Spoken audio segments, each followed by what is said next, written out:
ইব্রাহিম আলাইহিস সালাম জবাব দেন, রে নমরুদের মেয়ে, আমি এমন একটা কালেমা পড়েছি যে কালেমা পড়ার পর তোর বাবার আগুন নয়, আমি যদি জাহান্নামের ভিতরেও বসে থাকি আমার শরীরের একটা লোম পড়তে পারবে না।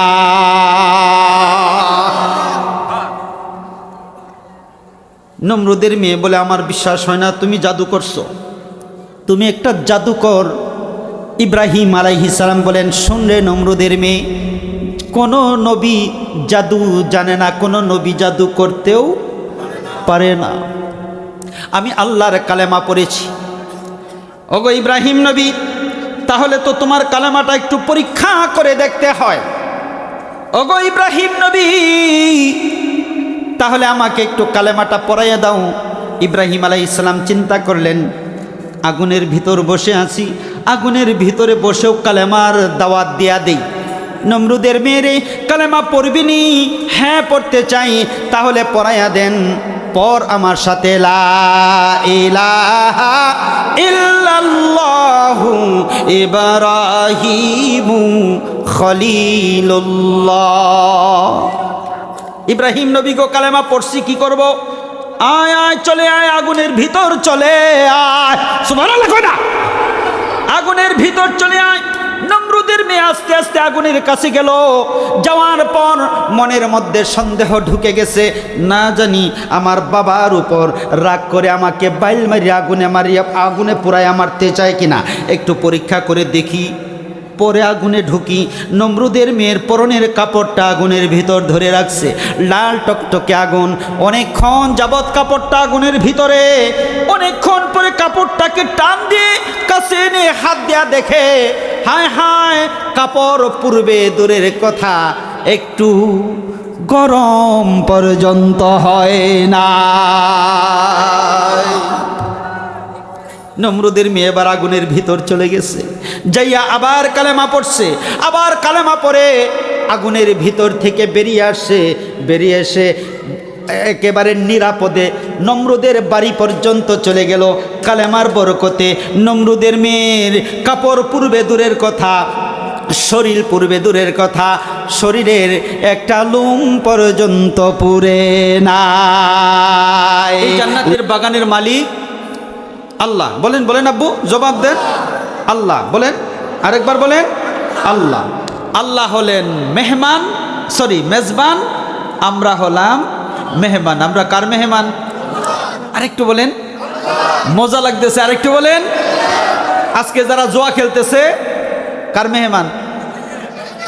তার নামটা একটু আস্তে নিয়ে, শুনে আবার রাগ করতে পারে। আজকে জোয়া খেলতেছে শয়তানের মেহমান, মদ খাইতেছে শয়তানের মেহমান, যারা এই স্টার জলসা দেখতেছে, মোবাইলে অশ্লীল দৃশ্য দেখতেছে, সব কয়টা শয়তানের দুস্ত, আর আমরা হলাম আল্লাহর মেহমান। আরেকবার আস্তে করে সুবহানাল্লাহ। জান্নাতের বাগানে আসছেন, পুরস্কার কি? আমার নবী বলেন, আমার উম্মত রে, তুমি যখন কোরআনের একটা আয়াত শোনো অথবা একটা হাদিস শোনো, আল্লাহ তাআলা তোমার প্রতি এত খুশি হন, তোমার প্রতি এত খুশি হন, হয়ে ডান পাশের ফেরেশতাকে ডাক দিয়া বলেন, আমার যে বান্দা কোরআনের আয়াত শুনেছে, আমার নবীর হাদিস শুনেছে, ওরে ফেরেশতা দেরি করিস না, তাড়াতাড়ি তার আমল নামায় একটা আয়াত, একটা হাদিসের বিনিময়ে 1000 রাকাত নফল নামাজের চাইতেও বেশি সওয়াব লিখে দাও। আমি আয়াত বলছি একটা, হাদিস বলছি দুইটা, মোট হয়েছে 3টা। কোরগাঁওয়ের ভাইদের গলার আওয়াজ থাকলে, শক্তি থাকলে একটু জবাব দিবেন। মোট হয়েছে 3টা। অলরেডি আমাদের প্রত্যেকের আমল নামায় 3000 রাকাত নফল নামাজের চাইতেও বেশি সওয়াব লিখা হয়ে গেছে। আরেকবার আমার ভাইরা চিৎকার দিয়া বারবার সুবহানাল্লাহ পড়তেছেন, কি কামাই করলেন?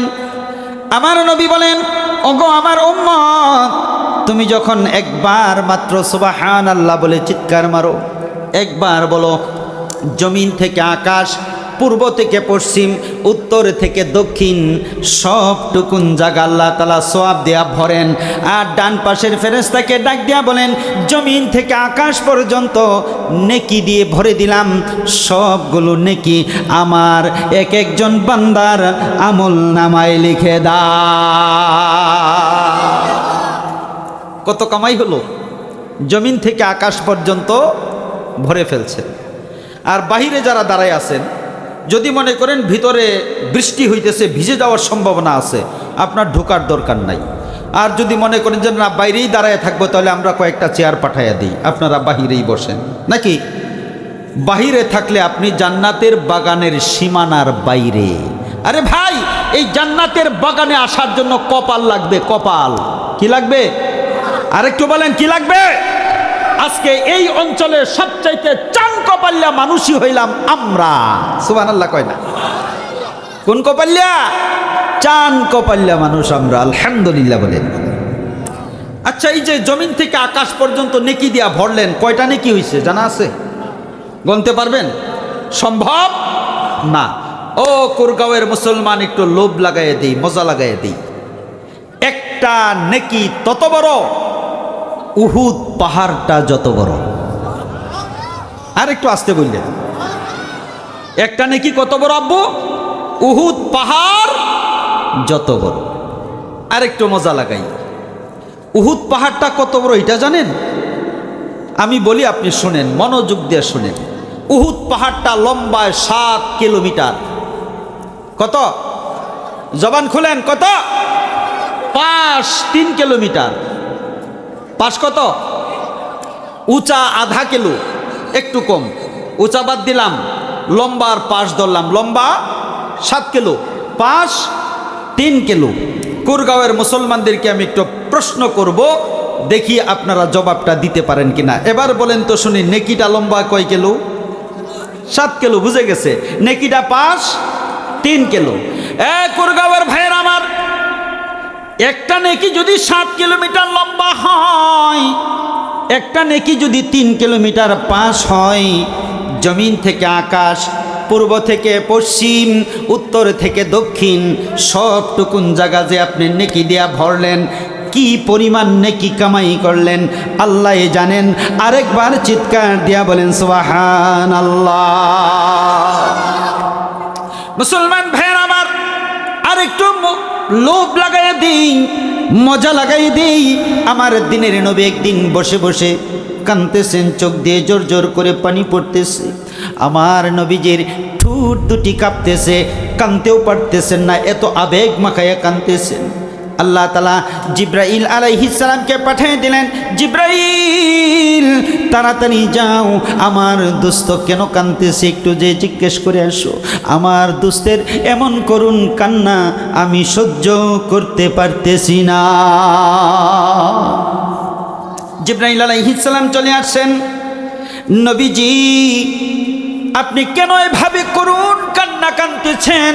আল্লাহ তাআলা জিজ্ঞেস করেছেন, জিব্রাইল কান্না করব না কেন? সমস্ত নবীদের হায়াত বেশি, আমার হায়াত কম। সমস্ত নবীদের উম্মতের হায়াত বেশি ছিল, আমার উম্মতের হায়াত কম। এরপরে আসছে আবার সবার শেষে। যাদের হায়াত বেশি তাদের নেক আমল বেশি, আমার উম্মতের হায়াত কম, নেক আমল হবে কম। ওগো জিব্রাইল, আল্লাহ তাআলা যদি নেক আমলের সিরিয়াল দেখে জান্নাতে পাঠানো শুরু করে, তাহলে অন্য নবীদের হায়াত বেশি, নেক আমল বেশি, তারা আগে চলে যাবে।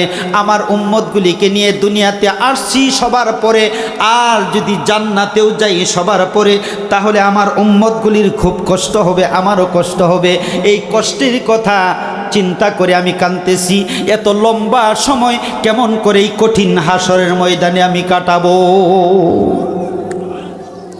জিব্রাইল আলাইহিস সালাম আল্লাহ তাআলা কি জানিয়ে দিলেন, মালিক আপনার দুস্থ এই কারণে কাঁদতেছি, কি জবাব দিব? জিব্রাইল দেরি করো না, তাড়াতাড়ি আমার নবীকে জানিয়ে দাও, আমার নবীর উম্মতের আগে অন্য কোন নবীর উম্মতকে আমি জান্নাতে ঢুকতে দেব না।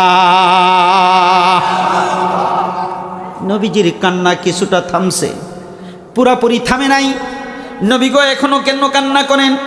ওগো জিব্রাইল, কান্না করতেছি কেমনে আমার উম্মতগুলি যাবে আগে জান্নাতে, নেক আমল তো কম, আমল তো বেশি হতে হবে।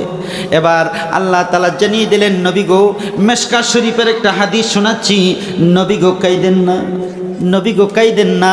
জিব্রাইল আলাইহিস সালাতু ওয়াস সালামকে আমার নবী একটা কথা জানালেন, ওগো জিব্রাইল, বাবা আদম দুনিয়াতে ৯৫০ বছর জীবিত ছিলেন, ৯৫০ বছরে তিনি ৪০টা বার হজ করেছেন। আমার পক্ষে তো এত বার হজ করা সম্ভব নয়, কেননা আমার হায়াত কম, আমি কেমন করে এত বেশি নেক আমল কামাই করব? আমার উম্মত কেমনে আমার এত বেশি নেক আমল কামাই করবে গো? জিব্রাইল, একটু আল্লাহ তাআলার কাছে তুমি যে জিজ্ঞেস করো। আল্লাহ তাআলার কাছে জিজ্ঞেস করছেন, আল্লাহ তাআলা জবাব দেন, নবী গো, আপনার আদি পিতা বাবা আদম ৪০টা বার হজ করেছে, এই জন্য আপনি আফসোস করতেছেন। আপনার আফসোস করতে হবে না, ৯৫০ বছরে ৪০ বার হজ করেছে, আপনাকে এর চাইতে বেশি দিতেছি। নবী করিম সাল্লাল্লাহু আলাইহি ওয়াসাল্লামকে আল্লাহ তাআলা জানিয়ে দিলেন। আর নবীজি আমাদেরকে জানালেন, আমার উম্মত মাগরিবের নামাজের পরে ১০০ বার সুবহানাল্লাহ পড়বা। বলেন কত? জবান খুলেন, কুরগাঁওয়ের মানুষ কত? আবার ফজরের নামাজের পরে ১০২ বারে কত? জবান খুলেন, একটু মিছিল হয়ে যাক, 2 বারে কত? ২০০ বার সুবহানাল্লাহ পড়বেন। দেখবো এবার কুরগাঁওয়ের মানুষের গলার আওয়াজ আছে নাকি পিপাসা লাগলে যেমন শুকিয়ে যায় তেমন শুকিয়ে গেছে। আমার নবীজি বলতেছেন, মাগরিবের নামাজের পরে ১০০ বার সুবহানাল্লাহ পড়বা, আবার ফজরের নামাজের পরে ১০২ বারে ২০০ বার সুবহানাল্লাহ। বলেন কি পড়বেন? আর একটু বলেন জবানটা খুলে। এবার রেডি থাকেন, রেডি থাকেন, সর্বোচ্চ আওয়াজ চাইব। আমার নবী বলেন, মাগরিবের পরে ১০০, ফজরের নামাজের পরে ১০০ সুবহানাল্লাহ পড়বা, আল্লাহ তাআলা তোমার আমলনামায় প্রতিদিন ১০০ হজের সম পরিমাণ সওয়াব দেয়া দিবে। কত গো? আর একটু বলেন। হইছে না? খাইছে না? শক্তি নাই? 2 দিন, 2 দিনেও 100, 3 দিন, 4 দিন, 5 দিন, 1 মাস। 1 মাসে কত? 300 হজের সওয়াব 1 মাসে 300। 1 দিনে কত? জবানটা খুলেন। 1 দিনে 100। এখনই বের লাগাইতেছেন, আগামীকালকে যেন তো হারাই যাবে। 1 দিনে কত হজের সওয়াব? আর একটু বলেন, কি করলে 100 হজের সওয়াব হবে? মাগরিবে 100 সুবহানাল্লাহ, ফজরে 100, 2 বারে 200 সওয়াব হবে 100 হজের সওয়াব। আস্তে করে বলেন সুবহানাল্লাহ। আমলটা ধরবো না ছাড়বো? ধরবেন না ছাড়বেন? কেডা কেডা ধরবেন না হাত উঠান। সবাই ধরবো ইনশাআল্লাহ। তবে কবে? মারা যাওয়ার পরে, ঠিক না? কবে কবে মারা যাওয়ার? কবে থেকে? আগামীকালকে থেকে ইনশাল্লাহ আমলটা শুরু করব। আল্লাহ যেন তৌফিক দান করেন। আস্তে করে বলে আমিন। কত হজের সওয়াব? 100 হজের সওয়াব। এর চাইতে বড় পুরস্কার আর লাগে? একটু জিকির হোক, লা ইলাহা লা ইলাহা লা ইলাহা ইল্লাল্লাহু মুহাম্মাদুর রাসূলুল্লাহ সাল্লাল্লাহু। কোন কালেমার জিকির করছি? কালেমা জানে না মনে হয়। যারা আজকে দোকানে আছে তারাও করছে, করে নাই? ঠিক না বেঠিক? যারা আছে মার্কেটে আছে তারাও করে। যারা আজকে অযথা ঘোরাঘুরি করতেছে, মোবাইল দেখতেছে, তারাও করে। করছে কারা? আমরা। বলেন করছি কারা? নিজেকে কতটুক দামি বানাইছেন? এ মুসলমান ভাইয়ের আমার, কতটুক দামি বানাইলেন নিজেকে? কালেমা তাইয়্যিবার জিকির করে। আমাদের জাতির পিতা ইব্রাহিম আলাইহিস সালাম মনে আছে? কে গো আমাদের জাতির পিতা? আরেকবার বলেন। সেই জাতির পিতাকে পুরাইয়া মারার জন্য জালিম শাসক কে? আছে? জালিম শাসকটার নাম কি? জালিম শাসক নমরুদ আমাদের জাতির পিতাকে পুরাইয়া মারার জন্য বিশাল বড় অগ্নিকুণ্ডের ভিতরে ছেড়ে দিয়েছে। ছেড়ে দেওয়ার পর আনন্দে আত্মহারা, আমার সবচাইতে বড় দুশ্মন ইব্রাহিম নবীকে আজকে খতম করে ফেলছি, আমার আর কোনো প্রতিদ্বন্দ্বী কয় না কে, একেবারে নিশ্চিন্ত। আনন্দ, আনন্দ কারে কয়? আমার আর কোনো চিন্তা নাই। আমার দেশেও এমনকি বিদেশেও মুসলমানকে, আলেমদেরকে কষ্ট দিয়া বহু মানুষ আনন্দ করে। একটু আসতে বলেন ঠিক না ঠিক? যারা আলেমদেরকে কষ্ট দিয়ে আনন্দ করে, ফুর্তি করে, এরা হলো নমরুদের উত্তরসূরি। কথা ঠিক?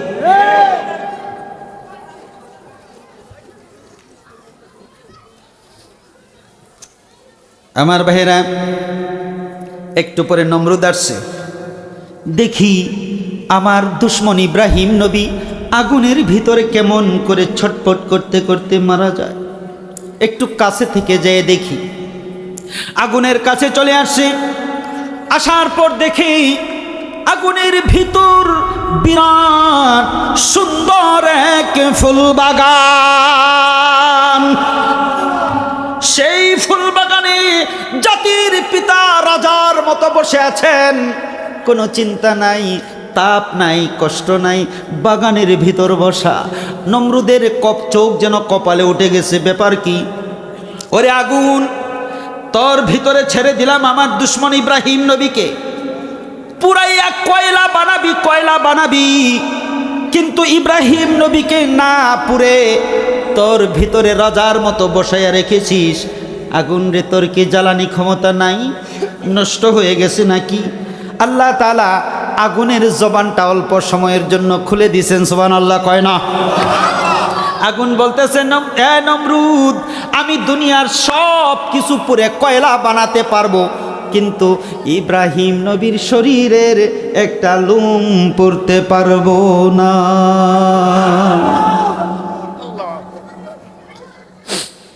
তোর বিশ্বাস হয় না? বিশ্বাস হয় না তোর?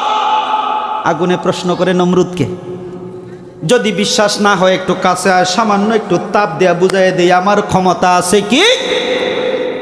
যে আগুনের ডাকটা মারছে গো, নমরুদ পলাইছে, পলাইছে, কথা খোলা না। নমরুদ কি করছে? ঠিক তেমনি ভাবে আলেমদেরকে যারা কষ্ট দিবে, ইসলামের বিরুদ্ধে যারা যাবে, কোরআন হাদিসের বিরুদ্ধে যাবে, কোনো না কোনো দিন কিয়ামতের আগে হলেও তাদেরই কেউ পালাতে। এত আসতে কই লোকে, কথা ঠিক না বেঠিক? এটা আমি আগামীর কথা কইছি, অতীতের কথা না। কিন্তু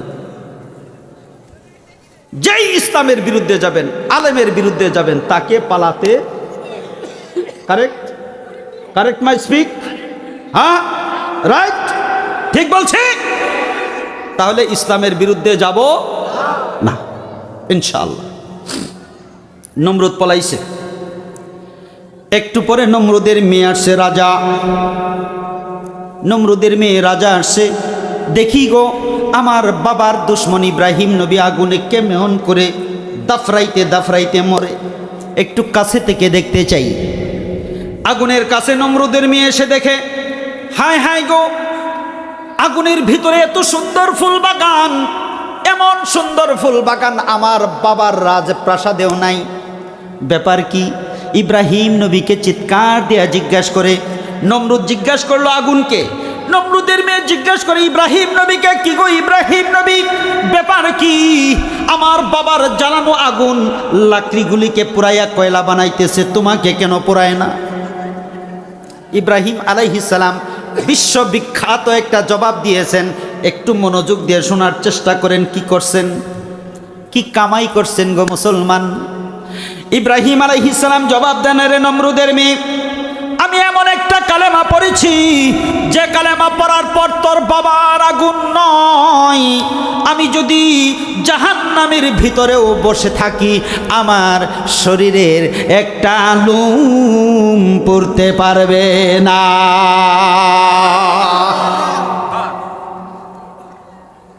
নমরুদের মেয়ে বলে, আমার বিশ্বাস হয় না, তুমি জাদু করছো, তুমি একটা জাদুকর। ইব্রাহিম আলাইহিস সালাম বলেন, শুন রে নমরুদের মেয়ে, কোনো নবী জাদু জানে না, কোনো নবী জাদু করতেও পারে না। আমি আল্লাহর কালেমা পড়েছি। ওগো ইব্রাহিম নবী, তাহলে তো তোমার কালেমাটা একটু পরীক্ষা করে দেখতে হয়। ওগো ইব্রাহিম নবী, তাহলে আমাকে একটু কালেমাটা পড়াইয়া দাও। ইব্রাহিম আলাইহিস সালাম চিন্তা করলেন, আগুনের ভিতর বসে আছি, আগুনের ভিতরে বসেও কালেমার দাওয়াত দিয়া দেই। নমরুদের মেয়েরে কালেমা পড়বিনি? হ্যাঁ পড়তে চাই। তাহলে পড়াইয়া দেন, পর আমার সাথে লা ইলাহা ইল্লাল্লাহু ইব্রাহিমু খলিলুল্লাহ। ইব্রাহিম নবী গো, কালেমা পড়ছি, কি করব? আয় আয়, চলে আয়, আগুনের ভিতর চলে আয়। সুবহানাল্লাহ কয় না? আগুনের ভিতর চলে আয়। নমরুদের মেয়ে আস্তে আস্তে আগুনের কাছে গেল। যাওয়ার পর মনের মধ্যে সন্দেহ ঢুকে গেছে, না জানি আমার বাবার উপর রাগ করে আমাকে বাইল মারিয়া আগুনে পুরায় মারতে চায় কিনা, একটু পরীক্ষা করে দেখি। পরে আগুনে ঢুকি, নমরুদের মেয়ের পরনের কাপড়টা আগুনের ভিতর ধরে রাখছে, লাল টকটকে আগুন। অনেকক্ষণ যাবৎ কাপড়টা আগুনের ভিতরে। অনেকক্ষণ পরে কাপড়টাকে টান দিয়ে কাছে এনে হাত দেয়া দেখে, হায় হায়, কাপড় পূর্বে দূরের কথা একটু গরম পর্যন্ত হয় না। নমরুদের মেয়ে এবার আগুনের ভিতর চলে গেছে, যাইয়া আবার কালেমা পড়ছে। আবার কালেমা পড়ে আগুনের ভিতর থেকে বেরিয়ে এসে একেবারে নিরাপদে নমরুদের বাড়ি পর্যন্ত চলে গেল। কালেমার বরকতে নমরুদের মেয়ের কাপড় পূর্বে দূরের কথা, শরীর পূর্বে দূরের কথা, শরীরের একটা লুম পর্যন্ত পুরে নাই। লা ইলাহা ইল্লাল্লাহ, জোরে লা ইলাহা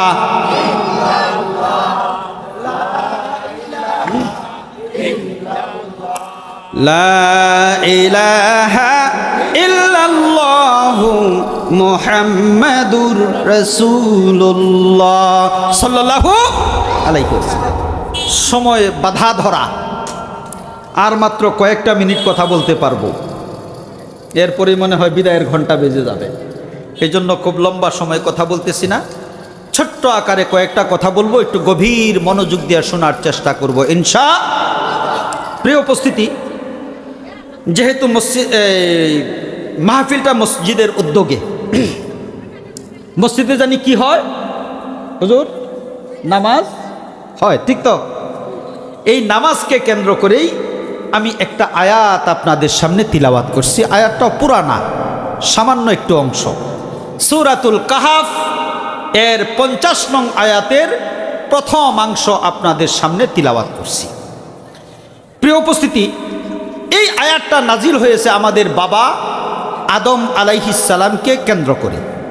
আমাদের বাবা আদম আলাইহিস সালামকে কি দিয়ে বানাইছেন জানি? ওনার দেহটা লম্বা ছিল 40 হাত। বলেন কত হাত? 40টা বছর যাবৎ বানায়া ফেলে রেখে দিয়েছেন। 40 হাত দেহ লম্বা, 40 বছর বানায় রেখে দিয়েছেন। আমাদের বাবাকে বানাইছেন কি দিয়া?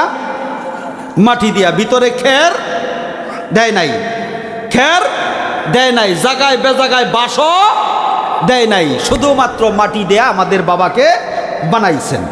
বাস আর খের ছাড়া অন্যান্য আইটেম থাকতেও পারে, তবে প্রধান আইটেম মাটি। আমার ভাইরা, 40টা বছর পর আল্লাহ তাআলা সমস্ত ফেরেশতাদেরকে ডাক দিয়েছেন, যে যেখানে আছো সবাই আমার কাছে চলে আসো। সমস্ত ফেরেশতা আল্লাহ তাআলার সামনে চলে আসছে। আসার পর দেখেন এতদিন এক জায়গায় সংরক্ষিত যে মাটির দেহটা তিনারা দেখেছিলেন, ফেরেশতারা দেখেছিলেন, ওই মাটির দেহটা মৃত অবস্থায় আল্লাহ তাআলার সামনে শোয়ানো। সমস্ত ফেরেশতা যখন চতুর্পাশে দাঁড়িয়ে আছে, এমন সময় আল্লাহ তাআলা ওই আদম আলাইহিস সালামের নাক দিয়া রূহটা ঢুকাইয়া দিছেন। ঢুকানোর সঙ্গে সঙ্গেই শোয়া অবস্থা থেকে বাবা আদম জিন্দা হয়ে বসে পড়েছে। যেই বাবা আদম বসছেন, বসার সাথে সাথে হাঁটছেও, একটা হাসি মারছেন। আল্লাহ তাআলা বলতেছেন, আদম যেহেতু হাসি দিয়েছো আমার প্রশংসা আদায় করো, বলো আলহামদুলিল্লাহ। বাবা আদমের প্রথম কথা আলহামদুলিল্লাহ। চুপচাপ বসে আছেন, চতুর্পাশে ফেরেশতারা দাঁড়িয়ে আছে। এবার আল্লাহ তাআলা বলতেছেন, আদম একটা কাজ করো, সমস্ত ফেরেশতাদেরকে একটা সালাম দাও। আসসালামু আলাইকুম বললেন। এবার আল্লাহ তাআলা বলতেছেন, ফেরেশতারা কি জবাব দেয় সেটাও শোনো। সমস্ত ফেরেশতা জবাব দিল ওয়া আলাইকুমুস সালাম। এবার আল্লাহ তাআলা বলতেছেন, আদম গো, আজ থেকে কিয়ামত পর্যন্ত তোমার সন্তানদের অভিবাদন জানানোর পদ্ধতি এটাই। সুবহানাল্লাহ কয় না? এটা মানে কোনটা? আরেকটু বলেন, আরেকবার বলেন। কিন্তু আজকে আমাদের ভিতর থেকে সালাম হারিয়ে যাচ্ছে। আমাদের সন্তানদেরকে আগে শিখাচ্ছি bye bye, tata, good night, good morning. কথা ঠিক না বেটি? গুড নাইট, গুড মর্নিং, বাবা, বাই বাই, টাটা, এইগুলিকে ডাস্টবিনে ছেড়ে দিয়ে চালু করব সালাম, সালাম, সালাম। কথা বলেন ঠিক না বেটি? আমার ভাইরা, সালাম পর্ব শেষ। এবার বাবা আদম চুপচাপ বসে আছেন। সমস্ত ফেরেশতাদেরকে লক্ষ্য করে আল্লাহ তাআলা একটা নোটিশ জারি করে দিলেন, এ ফেরেশতারা, তোমরা সবাই আদমকে সিজদা করো। কি করো? ওয়া ইয কুলনা লিল মালাইকাতি ইসজুদু লি আদম। ফেরেশতারা, তোমরা সবাই আদমকে সিজদা করো। ফাসাজাদু, সমস্ত ফেরেশতা বলার সাথে সাথে সিজদায় লুটাইয়া পড়ছে। সুবহানাল্লাহ কয় না? সমস্ত ফেরেশতা কি করছে? সিজদায় লুটাইয়া পড়ছে। ইল্লা ইবলিস, একজন সিজদা করে নাই। বলেন সিজদা করছে কারা? এবার ওয়াজ করবেন আপনারা, সিজদা করছে কারা? সিজদা করে নাই কে? আরেকবার, আরেকটু বলেন, জোরছে বলেন। দল হয়েছে কয়টা? দুই দল হয়ে গেছে ওখানে। একদল সিজদা করছে আর একদল সিজদা করে নাই। এবার দুনিয়ার মানুষের দিকে তাকায় দেখেন, এখানেও দল, বলেন এখানেও দল। আপনারা পাল্টা প্রশ্ন করতে পারেন, বলেন হুজুর বলেন কি বাংলাদেশে এত দল? বিএনপি আছে, আওয়ামী লীগ, জাতীয় পার্টি, কমিউনিস্ট, আর আপনারা হুজুর আর দল তো আপনি নিজেও কইবার পাইবেন না। হাসা কথা কই লাইছে, রাগ করেন আর যাই করেন। হয়তো বা পিছনে অনেক ওলামায়ে কেরাম আছেন, রাগ করতেও পারেন, কিন্তু বাস্তবটা বলেই দিলাম, আমাদের দলের অভাব। আমার দেশে যেমন দুর্নীতির অভাব নাই, ত্রাসের অভাব নাই, আমাদের মাশাআল্লাহ দলেরও অভাব নেই। তবে আল্লাহর কাছে দল মাত্র দুইটা। একটা দলের নাম হিজবুল্লাহ, আর একটা দলের নাম হিজবুশ শাইতান। দল কেন দুইটা? আল্লাহ তাআলা জায়গায় বানাইছেন দুইটা, ফারিকুম ফিল জান্নাহ ওয়া ফারিকুম ফিস সাঈর। একটা দল জান্নাতে যাবে আর একটা দল জাহান্নামে যাবে। এবার বলেন জায়গা কয়টা? এই জন্য দলও দুইটা। একটা দলের নাম হিজবুল্লাহ, আল্লাহর দল। বলেন একটা দলের নাম আল্লাহর দল, আর একটা হিজবুশ শাইতান, শয়তানের দল। ছোট্ট করে একটা প্রশ্নের উত্তর দিবেন। আল্লাহ তাআলার সামনে সিজদা করছিল কারা? ভালো করে বুঝে শুনে উত্তর দেন, কারা? আর করে নাই কে? ইবলিস। বলেন করে নাই কে? এই দুনিয়াতে মানুষের দিকে তাকায় দেখেন, অল্প সংখ্যক মানুষ আল্লাহ তাআলাকে সিজদা করে, বৃহৎ একটা অংশ আল্লাহকে সিজদা করে না। কথা রাইট? ঠিক বলছি? এবার নতুন করে প্রশ্ন হলো, দুনিয়াতে আল্লাহ তাআলাকে যারা সিজদা করে তারা হলো ফেরেশতাদের সাথী। কথা ঠিক না বেঠিক? এক কথায় জবাব দিবেন, ঠিক না বেঠিক? আমরা যারা দুনিয়াতে আল্লাহ তাআলাকে সিজদা করি ফেরেশতাদের সাথী। এবার বলুন তো, যারা দুনিয়াতে সিজদা করে না তাদের নেতার নাম কি? আরেকবার একটু ভালো করে জবাব দেন। তার মানে আমরা বুঝে গেলাম বেনামাজিদের নেতার নাম। আরেকবার হয়েছে না? বলেন বেনামাজিদের নেতা কে পাইছি খুঁজা কেনা? আমার দেশে মিছিল হয়, দেখবেন রাজনৈতিক মিছিল, বল্টু ভাই যেখানে আমরা আছি বলে কিনা, বল্টু কেডা? নেতা। বল্টুকে আর আমরা আছি সেখানে তারা কে? কর্মী। কর্মী, ঠিক আছে তো? এবার বলেন তো শুনি, বেনামাজিদের নেতার নাম ইবলিস, বেনামাজিদের নেতার নাম, আর একটু আস্তে বলেন আব্বু, বেনামাজিদের নেতার নাম। এবার বলেন শুনি, নেতাকে খুঁজে পাইলাম এই দুনিয়াতে ইবলিসের কর্মী কারা? নামাজ পড়ে না যারা। কথা ঠিক না ঠিক? বেনামাজিরাই ইবলিসের কর্মী। কথা ঠিক না বেঠিক? আরেকটু বলেন। এবার জবাব দেন, আল্লাহ তাআলা ইবলিসকে জান্নাতুল ফিরদাউস দিবেন কোথায়? কোথায়? জবাব চাই, কোথায় দিবেন? জাহান্নামে।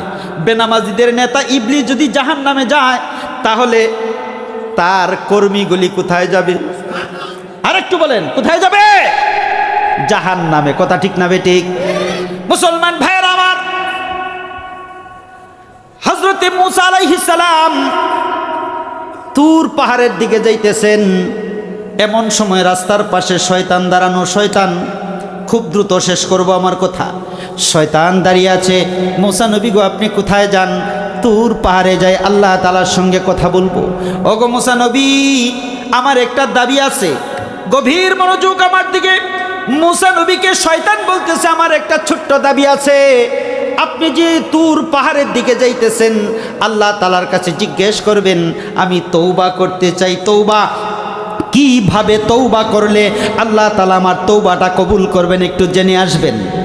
মূসা আলাইহিস সালাতু ওয়াস সালাম তুর পর্বতে গিয়ে আল্লাহ তাআলাকে জিজ্ঞেস করেন, রব্বুল আলামিন, শয়তান তওবা করতে চায়, কিভাবে তওবা করলে আপনি তার তওবাটা কবুল করবেন, একটু জেনে বলে।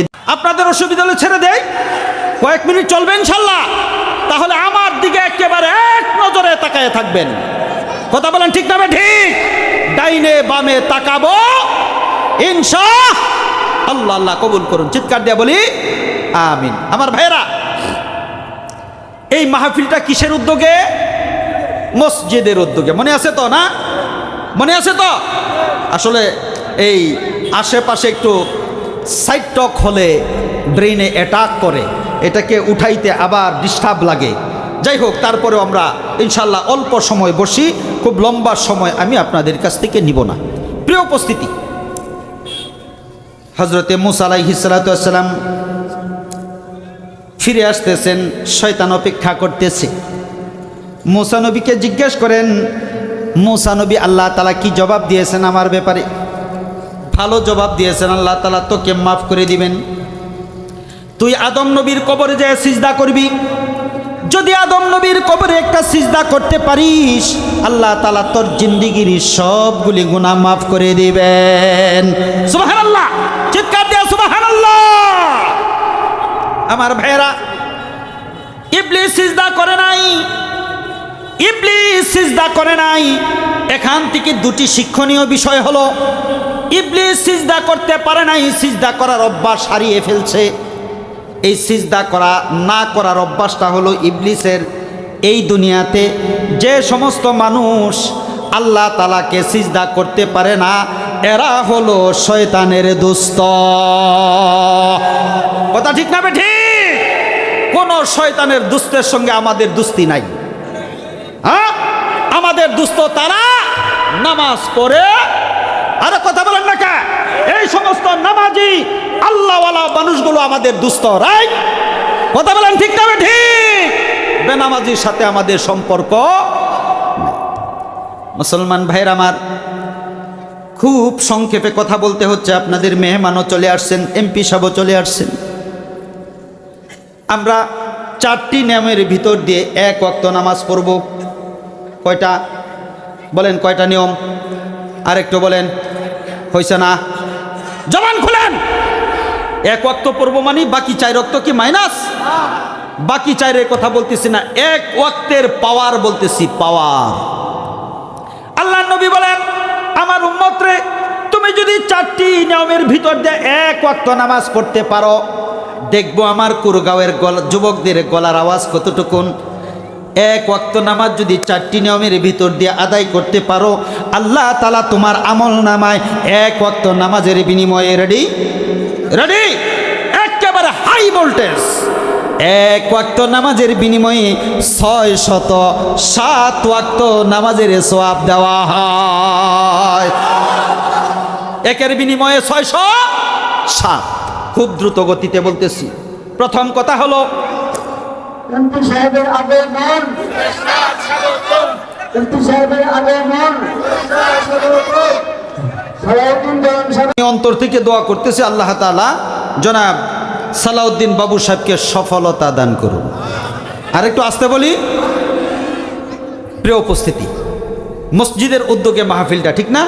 আমি যে কথাটা বলতেছিলাম যে 4টি আমলের ভিতর দিয়ে যদি কেউ এক ওয়াক্ত নামাজ পড়ে, 607 ওয়াক্ত নামাজের সওয়াব। আস্তে করে সুবহানাল্লাহ। 1 নাম্বার, মা জাআ বিল হাসানাতি ফালাহু আশরু আমসালিহা। আপনি যদি একটা সওয়াবের কাজ করেন, আল্লাহ তাআলা সওয়াব দিবেন 10টা। জি, আচ্ছা, ইনশাআল্লাহ। কয়টা সওয়াব দিবেন? একের বিনিময়ে 10। একটু এবার আমার সঙ্গে কথা বলবেন আব্বু, বলেন একের বিনিময়ে 10।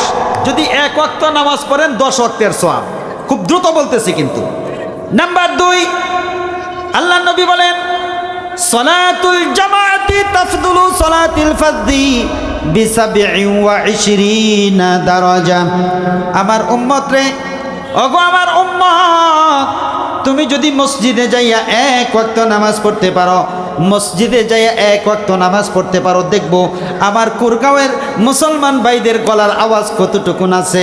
আল্লাহর নবী বলেন, এক ওয়াক্ত নামাজ যিনি জামাতের সাথে যায় পড়বেন, আল্লাহ তাআলা তিনাকে এক ওয়াক্ত নামাজের বিনিময়ে আরো 27 ওয়াক্ত নামাজের সওয়াব বাড়াইয়া দিবেন।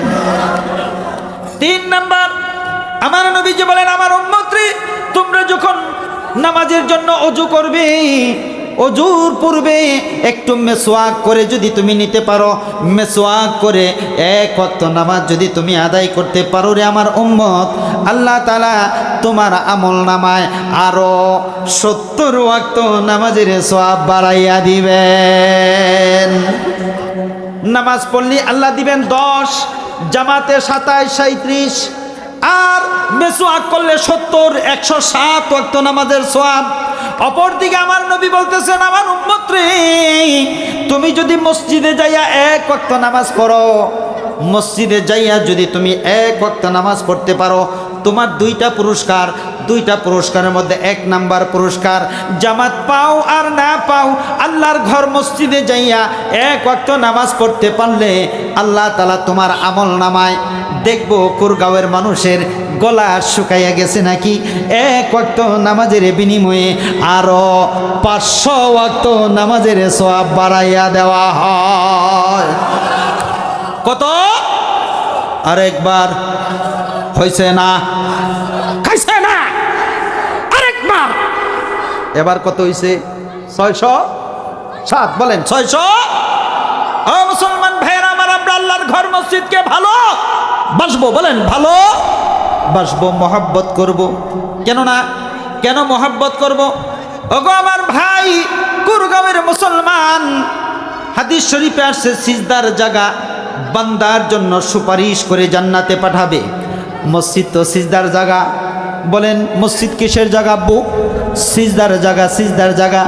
ও আমার ভাইরা, কুরগাঁওয়ের মুসলমান ভাইরা আমার, হযরত ইসরাফিল আলাইহিস সালাম যখন এই দুনিয়া ধ্বংসের জন্য চিনকায় ফুৎকার মারবেন, দুনিয়ার রাজপ্রাসাদগুলো ভেঙ্গে চুরমার হয়ে যাবে, পাহাড় পর্বত মাটির সাথে মিশে যাবে, খাল বিল নদী নালা সব ভরে যাবে, শুধুমাত্র সাগর মহাসাগরগুলো আগের মতোই থেকে যাবে, বাকি সব মিসমার হয়ে যাবে, বিনাশ হয়ে যাবে। কিন্তু আল্লাহর ঘর মসজিদ আগের মতোই দাঁড়িয়ে থাকবে, মসজিদ আগেই ধ্বংস হবে না। আল্লাহ তাআলা জিবরাইল আলাইহিস সালামকে পাঠিয়ে দিবেন, জিবরাইল তাড়াতাড়ি যাও, ইসরাফিলের সিঙ্গার ফুৎকারে দুনিয়ার সব খতম হয়ে গেছে, নিশ্চিহ্ন হয়ে গেছে, কিন্তু আমার ঘর মসজিদ কেন এখনো দাঁড়িয়ে আছে? একটু যে জিজ্ঞেস করে আসো। মসজিদের কাছে জিবরাইল আলাইহিস সালাম রওনা হয়ে যাবেন। এবার আল্লাহ তাআলা মসজিদকে বলে দিবেন, এ মসজিদরা, আমার ঘর মসজিদ, শুনে রাখো জিবরাইল আসতেছে তোমাদেরকে প্রশ্ন করার জন্য, তোমরা জবাব দিবা। জিবরাইল আলাইহিস সালাম মসজিদকে এসে জিজ্ঞেস করবেন, কি গো মসজিদ, তোমরা ধ্বংস হও না কেন? এবার মসজিদের জবানটা আল্লাহ তাআলা খুলে দিবেন, দুইটা জবাব দিবে। জিবরাইল, দুটি দাবি আছে আমার, দুটি দাবি। মসজিদ বলবে, দুইটা দাবি আছে। চিৎকার দিয়ে বলেন সুবহানাল্লাহ। বলো গো মসজিদ, তোমাদের এক নাম্বার দাবি কি? এক নাম্বার দাবি হলো, যে মানুষগুলো আমি মসজিদকে ভালোবাসতো, যে মানুষগুলো আমি মসজিদকে আবাদ করছে, যে মানুষগুলো আমি মসজিদকে নির্মাণ করছে, মহব্বত করছে, ওই মানুষগুলোর জীবনের সবগুলো গুনাহ মাফ করে দিতে হবে। জিবরাইল আলাইহিস সালাম আল্লাহ তাআলাকে জানাবেন, রাব্বুল আলামিন মসজিদগুলোর দুইটা দাবি। এক নাম্বার দাবি হলো এই, কি জবাব দিবেন? আল্লাহ তাআলা বলবেন, জিবরাইল মসজিদগুলোকে জানিয়ে দাও, আমি মসজিদগুলোর প্রথম দাবি কবুল করে নিলাম। চিৎকার দিয়ে বলেন সুবহানাল্লাহ। জিবরাইল আলাইহিস সালাম প্রশ্ন করবেন, ওগো মসজিদ, তোমার দ্বিতীয় দাবি কি বলো? ও জিবরাইল, আল্লাহ তাআলার কাছে বলে দাও, যে মানুষগুলো আমি মসজিদকে নির্মাণ করেছে, যে মানুষগুলো আমি মসজিদকে আবাদ করেছে, ভালোবাসছে, মহব্বত করছে, আমি মসজিদের প্রয়োজনগুলো মিটিয়ে দিয়েছে, ওই মানুষগুলোকে শুধু মাফ করলেই চলবে না, ওই মানুষগুলোকে বিনা হিসাবে জান্নাতের মেহমান বানাতে হবে।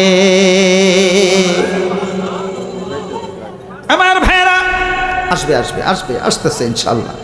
আমার ভাইরা, নবী করিম সাল্লাল্লাহু আলাইহি সাল্লাম জিহাদে যাবেন, এই জন্য সমস্ত সাহাবীদেরকে ডাক দিয়েছেন, সাহাবীরা রে, তোমরা মসজিদে আসো, আমি আগামীকালকে ফজরের নামাজের পরে বিশাল বড় একটা জামাত নিয়ে জিহাদের উদ্দেশ্যে রওনা হব। তোমাদেরকে দুইটা দায়িত্ব দিলাম, দুটি কাজ করতে হবে। এক নাম্বার কাজ, তোমাদেরকে আল্লাহ তাআলা যত সম্পদ দিয়েছেন, টাকা দিয়েছেন, পয়সা দিয়েছেন, আল্লাহর ঘরকে ভালোবেসে, আল্লাহর নবীকে ভালোবেসে, আল্লাহ তাআলাকে ভালোবেসে, আল্লাহর দিন ইসলামকে ভালোবেসে, তোমাদের সম্পদ থেকে যার যতটুক সাধ্য আছে মসজিদে নববীতে এনে তোমরা জমা করা শুরু করে দাও। সমস্ত সাহাবাগণ বাড়িতে চলে গেছেন, যার ঘরে যা কিছু আছে, হযরতে আবু বকর সিদ্দিক রাদিয়াল্লাহু আনহু সমস্ত সম্পদ আল্লাহর রাস্তায় দান করার জন্য মসজিদে নববীতে জমা করে দিয়েছেন। কেউ বা অর্ধেক নিয়ে আসছেন, যার যতটুক সাধ্যে কোলায় আল্লাহর ঘর মসজিদে নববীতে এনে জমা করে দিয়েছেন। এবার নবীজি বলতেছেন, সবাই বাড়িতে চলে যাও, গিয়ে তোমরা তোমাদের পরিবার পরিজন থেকে বিদায় নিয়ে আসো, আমিও যে বিদায় নিয়ে আসি। নবীজি তিনার ঘরের দিকে যাইতেছেন, যাইয়া যখন ঘরের সামনে পৌঁছে গেছেন, এমন সময়ে নবীজির ঘর থেকে দুজন মহিলা করুণ কান্না কাঁদতেছে। এই আওয়াজ শুনে নবীজি ঘরের ভিতর প্রবেশ না করে বাহির থেকে জিজ্ঞেস করেন, কে গো কাঁদো? কি হয়েছে তোমার? কি কষ্ট, কি যন্ত্রণা, কেন তুমি কান্না করো? একজন মহিলা বলতেছে, নবীজি আল্লাহর ঘরে দান করার জন্য বলছেন। নবী গো, দান করার জন্য আমি ঘরে যেয়ে দেখি একটা টাকা নাই, একটা খেজুর নাই, কি দান করব? কিছুই যদি দান না করতে পারি, কিছুই যদি আল্লাহর রাস্তায় খরচ করতে না পারি, হাসরের ময়দানে কেমনে যে আপনার সামনে দাঁড়াবো? নবী গো, আমার মাথার চুলগুলো লম্বা, এই চুলগুলো কেটে আল্লাহর রাস্তায় দান করে দিলাম। মহিলার আর কিছুই নাই দান করার মতো। এই জন্য মাথার চুল কেটে দান করে দিলেন। আরেকজন মহিলা নবীজি চুলগুলো হাতে নিয়ে জিজ্ঞেস করেন, চুল দিয়ে কি করব? নবীজি জিহাদের ময়দানে উট নিয়ে যাবেন, ঘোড়া নিয়ে যাবেন, যদি উট আর ঘোড়ার রশি ছিঁড়ে যায় আমার মাথার চুলগুলো দিয়ে রশি বানাইয়া জিহাদের ময়দানের উট আর ঘোড়াকে বাঁধবেন। এবার আরেকজন মহিলা সাহাবী কাঁদতেছেন, তুমি কেন কান্দা করো? নবীজিকে বলতেছেন, ইয়া রাসূলুল্লাহ, আমিও ঘরে গেলাম, ঘরে গিয়ে দেখি আমার ঘরে কিচ্ছু নাই দেওয়ার মতো, আমার ছোট্ট একটা বাচ্চা আছে, বাচ্চাটাই দান করে দিলাম। মহিলাটা তার বাচ্চাটাকে দান করে নবীজির হাতে পৌঁছিয়ে দিলেন। নবীজি ছোট্ট বাচ্চাটাকে কোলে নিয়ে জিজ্ঞেস করেন, ওগো আমার মহিলা সাহাবী, জিহাদের ময়দানে যুবক মানুষের প্রয়োজন, বড় মানুষের প্রয়োজন, তুমি যে একটা দুধের বাচ্চা দান করে দিলা, দুধের বাচ্চা দিয়ে জিহাদের ময়দানে কি কাজে আসবে? মহিলা সাহাবী কান্দে আর বলে, নবী গো, আপনি যখন জিহাদের ময়দানে যাবেন আমার দুধের বাচ্চাটাকে কোলে করে নিয়ে যাবেন, যখন কাফেরের বাচ্চারা আপনাকে হত্যা করার জন্য তলোয়ার দিয়ে কোপ মারবে গো, তখন আমার বাচ্চাটাকে তলোয়ারের সামনে ধরে দিবেন, তীরের সামনে ধরে দিবেন, আমার বাচ্চাটা যেন কেটে টুকরা টুকরা হয়ে যায়, দিনের নবীর শরীর থেকে যেন এক ফোঁটা রক্ত ঝরতে না পারে। চিৎকার দিয়ে বলেন সুবহানাল্লাহ। ও মুসলমান ভাইয়েরা আমার, আল্লাহর ঘরকে ভালোবেসে, আল্লাহর নবীকে ভালোবেসে, আল্লাহ তাআলাকে ভালোবেসে মহিলা সাহাবী মাথার চুল দান করে দিলেন, আরেকজন বুকের দম দান করে দিলেন, ছোট্ট বাচ্চাটাকে দান করে দিলেন। আমার ভাই গো, আল্লাহর ঘর মসজিদের জন্য কুরগাঁও কি জামে বাজার জামে মসজিদ না, কুরগাঁও বাইতুর রহমান জামে মসজিদের জন্য আমি আল্লাহর কয়েকজন বান্দার নাম চাই, কয়েকজন বান্দার নাম। ইনশাআল্লাহ আমি আগামী বছর হজে যাচ্ছি। তো বলতে পারেন, হুজুর হজে যাওয়ার সঙ্গে দানের কি সম্পর্ক? একটা সম্পর্ক আমি বলে দেই। এই পর্যন্ত আল্লাহ তাআলা আমাকে 6 বার হজে নেওয়াইছেন, 6 বারে 18 জন নিঃসন্তান মহিলার জন্য দোয়া করে আসছি। আল্লাহ তাআলা 18 জন মহিলাকেই সন্তান দান করছেন। সুবহানাল্লাহ কয় না? এই মাঠ থেকেও আমি 20 জন আল্লাহর বান্দার নাম লিখে নিয়ে যেতে চাই। আপনার নামটা কাবা শরীফে নিয়ে একেবারে কাবার দরজা ধরে একটা চিৎকার দিয়ে আসবো, আল্লাহ তোমার বাইতুল্লাহর শাখা বাইতুর রহমান জামে মসজিদে আপনার এই বান্দা 10,000 টাকা দান